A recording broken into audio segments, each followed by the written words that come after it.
Good morning, class. Today's topic is use of polymer in the drug synthesis. Polymers have various applications in the drug synthesis. They could be used as a binder in the tablets or for controlling the viscosity and flow properties of the liquids, suspensions, or emulsions. They can also be used as a coating over the tablets in order to disguise the bad taste of the tablets, or it can be used to enhance the drug stability or to modify other properties of the drugs. So polymers are becoming increasingly important in the drug industries.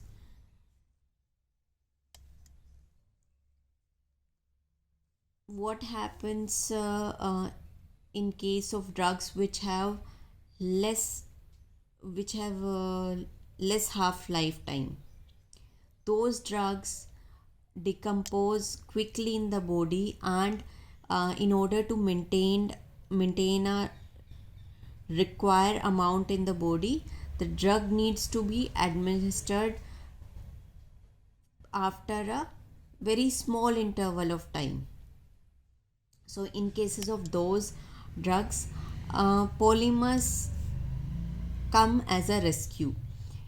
If we incorporate those drugs into the polymer drug carriers and we make them in such a way that slowly the polymer releases those drugs over an extended time period, and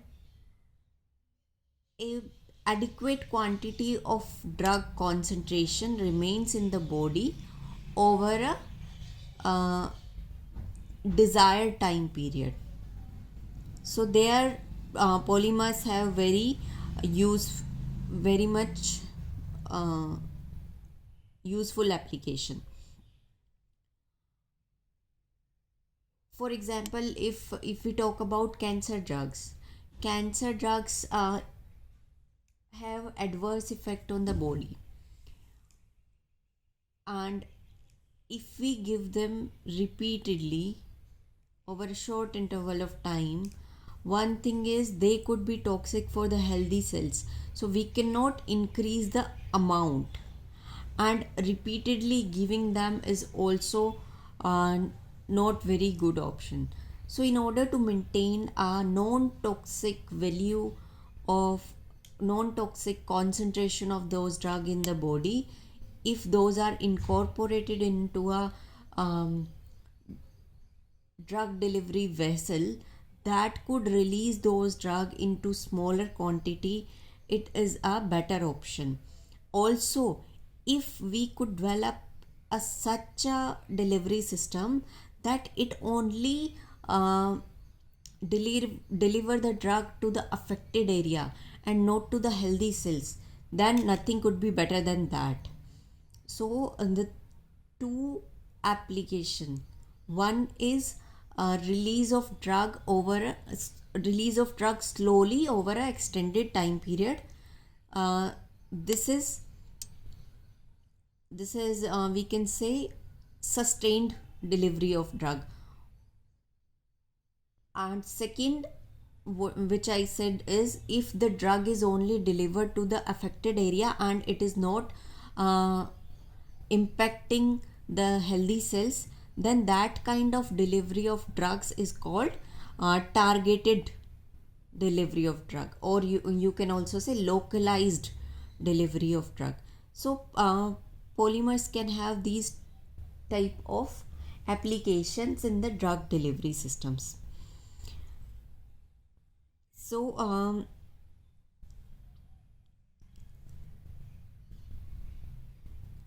what is of importance for us is controlled drug release that can be achieved by incorporating the chemical drugs in the polymers. Now, there are various applications of polymers, not only in the pharmaceutical but also in the food, agricultural applications, pesticides, cosmetics, and other household products. And the key advantages that polymeric drug delivery products offer over the conventional drug delivery systems is it can be used for localized delivery of the drug. You design your drug delivery vehicle in such a way that after going into the body, into the system, it goes and gets attached to the targeted tissue. It like there could be some kind of receptor that could sense the target tissue, and it goes there, gets attached there, and then releases the drug only in the affected area. It could have a very major application in treatment of cancer. We all know that cancer drugs have adverse effect not only on the cancer cells as well as on the healthy cells also, but we do not want our healthy cells to be affected. So if we could develop some kind of localized delivery system or targeted delivery system, then the cancer treatments become much more efficient. It will have lesser adverse effect. So there polymers could come for our rescue. Okay, next is sustained delivery of drugs. So by sustained delivery of drug is if we want the drug into the body in a desired concentration for a longer time period, then the release of drug from the drug delivery vehicle should be slow, should be such that it releases small amount of drug over a long period of time, so that the concentration remains maintained even after elimination by our body, and also the toxicity level is not reached. Second thing, it remains for an extended time period. Third is stabilization of drugs. Sometimes some drugs are not stable. Let's say some drugs are not stable in the acidic condition. So when we take them through our mouth, it goes to the stomach. Stomach have acidic medium that will destroy the drug. But if we could prepare a vehicle that could stand the acidic condition, then our drug remains in that vehicle and it remains stable inside the stomach. After it reaches our intestine, there it gets absorbed and drug gets released. So if we want that kind of stabilization of drug, there also polymers can be used. Here is a graph between plasma concentration of the drug and time period, and two plots has been shown, one with the gray line, other one with the red is for conventional drug delivery and gray one is for controlled released. Now the blue line is MTC, that is minimum toxic concentration, and green line is MEC, minimum effective concentration. So minimum effective concentration is the minimum amount of or minimum concentration of drug that is necessary for its effectiveness on the disease or on whatever symptom we want to treat. So it is the minimum effective concentration, and this is minimum toxic concentration. Minimum toxic concentration is beyond this concentration. If a drug is present more than this concentration, it will have toxic effect on the human body. So the amount of drug should should be in between these two concentrations, so that the drug will have desired medicinal effect and it doesn't have any toxic effect on the body. So sec- one thing is concentration, second thing is time duration for which the drug is available. If the drug is available in this concentration range, but it is available for a very short time, then it is drug needs to be taken several times throughout the day. So if we look at the conventional method, the drug taken from conventional method, on the first hour the concentration is above the toxic level, and after the second hour the concentration becomes lower than the effective concentration. So we can say the desired concentration remains somewhat between 1 to 2 hours, and that is not an effective way of taking a medicine. Like, it should at least remain in the system for 6 hours, so that like it could be taken 3 times a day, and depending upon what kind of drug it is, the time duration could vary. So but if drug is provided through a controlled release system, then it do not cross the toxicity concentration. It remains in between the toxic concentration, minimum toxic concentration, and minimum effective concentration. And over a time period, the concentration of the drug decreases, but it is made up by the slowly release of drug from the polymer drug carrier. So the concentration remain maintained for a longer time duration, and the repetition of the dose many times through a day can be prevented. Now, synthetic biodegradable polymer. Now, why the drug delivery systems need to be biodegradable?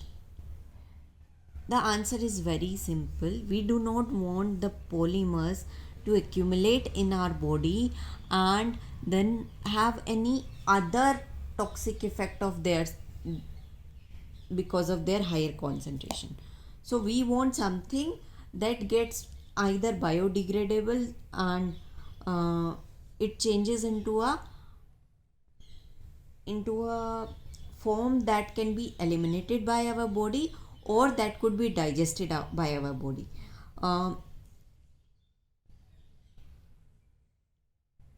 So various synthetic biodegradable polymers are used, or we can say they are being studied for being used as a drug delivery system or a scaffold for the tissue engineering.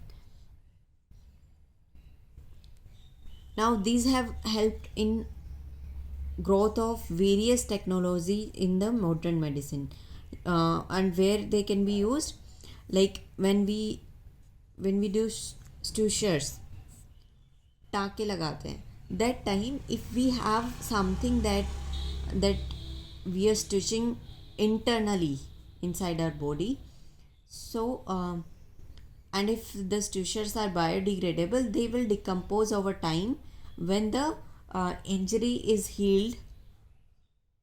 So the doctor don't have to go back and cut the stitches. They will decompose themselves over a time period, and the removal is not required. Then scaffolds for tissue regeneration. uh, for example, some injury happened, so the polymers can be used as a alternate for the lost tissue or cells, and over a time period the body regenerates the tissue, and the polymer degrades itself and gets removed from the body. Tissue adhesives if some cut is there and we want to stick them together, so there it can be used as adhesive, hemostats, transient barrier for tissue adhesion, as well as drug delivery system. Now, all of these applications are different from one another. So, the properties of the material that are required will be different. They will have different physical requirement, different chemical properties requirement, biological, biomedical properties. So, depending upon the application, depending upon what purpose we require that particular polymer, we will be taking different materials. Now, due to these application and demands, both natural and synthetic polymer has been studied uh, for few decades for these applications. Now, but in case of natural polymers, there is a drawback. That is, natural polymer composition varies from source to source. Synthetic polymer have an advantage here over the natural polymer, and that is they have a fixed composition, which is not the case as that of the natural polymers. Now, advantages of biodegradable polymer as a drug carrier. Polymer is a large molecule composed of many smaller units called monomer that are bonded together. So that's the basic definition of polymer. In addition to the elimination, which is a necessity as a drug carrier, that whatever the drug carrier is there, it should be eliminated from the system. So other than this requirement, there are 5 other advantages of the polymeric drug delivery products, that is localized delivery of the drug, sustained delivery of the drug, stabilization of the drug, release rate which is less dependent on the drug properties, and steady release rate with time. Localized delivery of drug we have already discussed, sustained delivery also we have already discussed, stabilization of drug. This application is like we combine the drug molecule with the polymeric molecule and somewhat changes the property of the drug. It becomes slightly more stable as compared to the alone drug molecule. So that way, incorporating or joining the drug molecule with the polymeric system to stabilize the drug. Next is release rate, which is less dependent on the drug properties. Now, when you encapsulate the drug molecule inside the polymer, now the release doesn't depend upon the properties of the drug. Rather, it depends on the polymer which have encapsulated the drug. Like the polymer will degrade layer by layer, and then the drug release takes place. So the rate of the drug release depend upon the properties of your polymer. After that, steady release rate with time. So this also we have discussed just now with the graph. So there also we have application. So if you are asked what are the advantages of biodegradable polymers as drug carrier, so first and the most important is elimination. It's ease of elimination from the body, localized drug delivery, sustained drug delivery, stabilization of drug, less dependency of release rate on the drug itself, steady release rate with time. Now, in diffusion control system, one system we have just discussed, the controlled or released system or sustained delivery of the drug. So in this and diffusion control system, there is slight difference. In case of diffusion control system, the drug carrier is somewhat like that. The drug molecules are incorporated in a drug delivery vehicle, and it diffuses slowly inside the body. Let's take an example. You have a sponge. In that sponge you have a soap solution. Once you put that sponge into the water, this the soap solution slowly diffuses out of the pores into the water. So what happens, how that diffusion control system works? Initially the rate of diffusion will be very high. The release of the soapy material into the water is high, but with time the diffusion rate decreases. So if we want a constant concentration of drug into the system, that is not quite possible with the diffusion control system. It declines with time.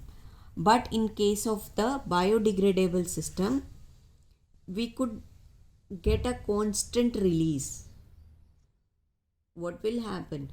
Slowly the polymer will degrade, and it will supply a constant amount of drug to the system.